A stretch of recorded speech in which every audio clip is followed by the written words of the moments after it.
চলছে খেলার যুগ এনসাইক্লোপিডিয়া ফুটবল। ব্রাজিলকে ভয় পাওয়ার কিছুই দেখছে না মরক্কো। কাতার বিশ্বকাপে সেমিফাইনালে ওঠা সেই রূপকথা এখনো ফুটবল প্রেমীদের মনে টাটকা। 4 বছর পর আবারও বিশ্ব মঞ্চে নামছে মরক্কো। তবে আবার শুরুতেই তাদের সামনে কঠিন পরীক্ষা। রোববার বিশ্বকাপে নিজেদের প্রথম ম্যাচে 5 বারের বিশ্ব চ্যাম্পিয়ন ব্রাজিলের মুখোমুখি হতে যাচ্ছে আফ্রিকান পরাশক্তি মরক্কো। মাঠের লড়াই শুরু হওয়ার আগে মোটেও রক্ষণাত্মক নয় মরক্কো। টানা 29 ম্যাচ অপরাজিত থাকার পর আত্মবিশ্বাসীর সঙ্গে ছেলে সাউদের সামনে লড়াই করার প্রস্তুত দলটি।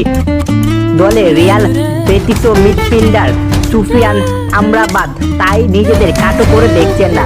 আমরাবাদ বলেন, আমার জন্মের পর থেকে দেখে আসছি ব্রাজিল মানে বড় দলের তারকা আর অবিশ্বাস্য সব খেলোয়াড়দের দল।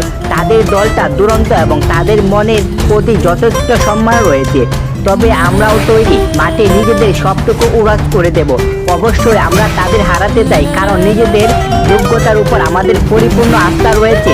খেলাধুলা ছোট খবর পেতে এনসাইক্লোপিডিয়া স্পোর্টস নিউজ থেকে সাবস্ক্রাইব করে আমাদের পাশে থাকুন।